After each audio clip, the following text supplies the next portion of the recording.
we're seeing right now. Well, I do agree with that. I mean, there is a lot of because they state it, elitism. but they do it. Once you go to Washington, you're beholden to Washington. I know that more than you could possibly imagine. The second that you're there for 2 days, it's like being in Vegas. It's like it's a corrupting experience. I deal with it every single. Do you think that that's partisan? That's both parties. Yes, that is both parties. All right. Okay. Well, then why would you? So then, are you going to vote Republican in the next election? Are you going to vote for that system? Well, first of all, the chances are, I want the Republican Party to be true to its principles, and it hasn't been. Okay. And that's what the Tea Party is a checks and balance on the Republican Party's principles. And it's causing the Republican establishment to have... well, no, they're having it's a nightmare for the conservative movement. It's a nightmare for the think tanks. It's a nightmare for the people who get paid $200,000 a year to exist in Washington to claim that they're part of the conservative movement. But at the end of the day, all they care about is keeping their jobs in Washington. Once they get there, they change. Once a rural representative from Idaho who's rah-rah states' rights, rah-rah limited government goes there and realizes that for the rest of his life he can be making $200,000 to $500,000 a year by getting caught up in it. Would you like to see a politician in office who basically says, all right, K Street, lobbyists, you guys... And do you know who that person is? If you paid attention? Barack Obama. That's not true at all. Yes, it is true. That's laughable. He is officially on books as never taking a lobbyist in... Why are you laughing? Because he is not even close to that. How do you know? He's the Wall Street. He's the Wall. This guy is the Wall Street president. He hasn't met one-on-one with a lobbyist at all. He has no record of that on his White House. That's why they meet at Starbucks across the street.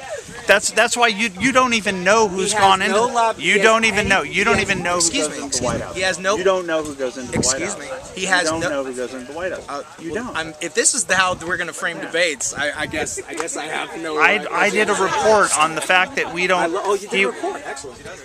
I did a report on the fact. 10 minutes lunch in the park. Right.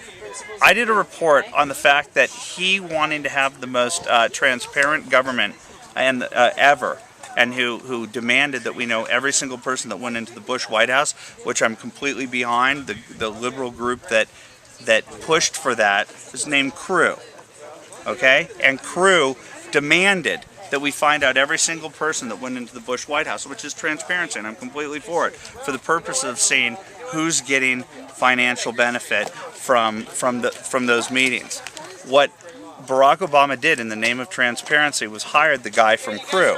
That even makes it look like he's even more transparent by bringing in the guy who... let me tell you the story, and you tell me whether or not you think I'm making a valid point here, because your point was that he's never met with a single lobbyist, and I'm going to prove to you. No, I didn't say that. I did in the White House. Say that. I said he has not had one-on-one meetings, and before you wouldn't let me finish, he has not hired any lobbyists in his cabinet nor administration who have worked as a lobbyist for the past 2-3 years.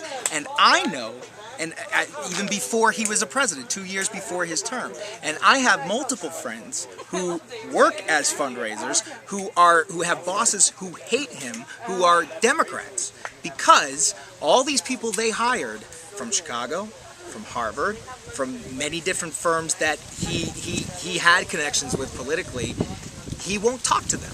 And he's getting in a lot of trouble for that. Oh my God, where is he getting into trouble for this? He's getting trouble with Democrats for that. Why do you think Democrats aren't behind him lock, stock, and barrels right now in Washington? Is because he's not playing the game right now. Now, you can disagree with... Excuse me. I let you finish, man. You can disagree with... You didn't. I didn't finish. I didn't finish my story. Okay, then go. Finish. But you just said that I finished my story. All right, then go. I let you go off on a rant, and now you're telling me that you let me finish the story. I apologize. Finish, please. Mary, The White House hires the guy from Crew.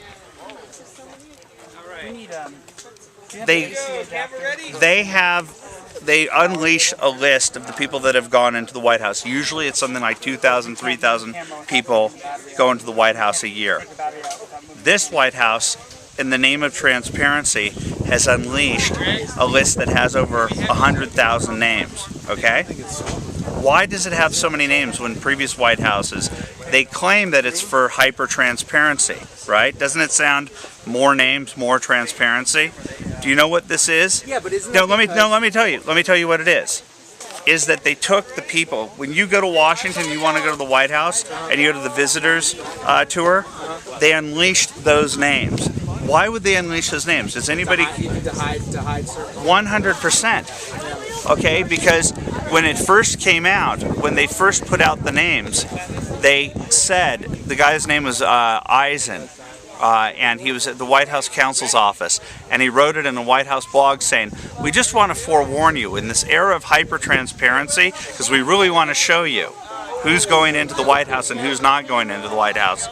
There are going to be some duplicative names of people who sound like they may be one person, but because people have the same name, John Doe, John Doe, John Smith, John Smith. So they put the names out there, not warning anybody except on an obscure little blog that there may be some duplicates. Why are they releasing this? And the names Jeremiah Wright, Bill Ayers, R. Kelly, all come out, and conservative bloggers took the bait and said Jeremiah Wright was there. Bill Ayers, can you believe the domestic terrorist was there? And the thing is, the White House was there right away, that quickly, to state, aha, they fell for it. That's not the Jeremiah Wright, that's not the Bill Ayers, okay? So I went... You thought it was a bait and trap? It's exactly what it is, because I've gone to them, and I've gotten journalists to go to them and say, okay, what is transparency? Is it about putting out a list of people in the phone book and saying those are just a series of names?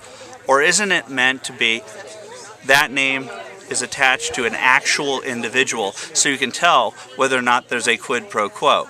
They will not tell you who the names of the people are on that list. They say for privacy reasons, they will not tell you. So you cannot tell me that he has not met with a lobbyist, because I have proved that they won't tell you. That sounds very circumstantial. It's not circumstantial. Okay, it's because I mean, couldn't they are hiding everyone that he's meeting with. Or they're so scared. You don't think that the SEIU and the AFL-CIO, Richard, you don't think that the AFL-CIO and the SEIU aren't a special interest group? Or they've gone to the White House more than anyone. Yeah, but they've never met him one-on-one. He's not allowed to do that. Richard Trumka has not met with Barack Obama, Andy Stern. He's met them, and they've had administrative meetings, and he can go, and they can go to certain fundraisers. So but there's no compromising there.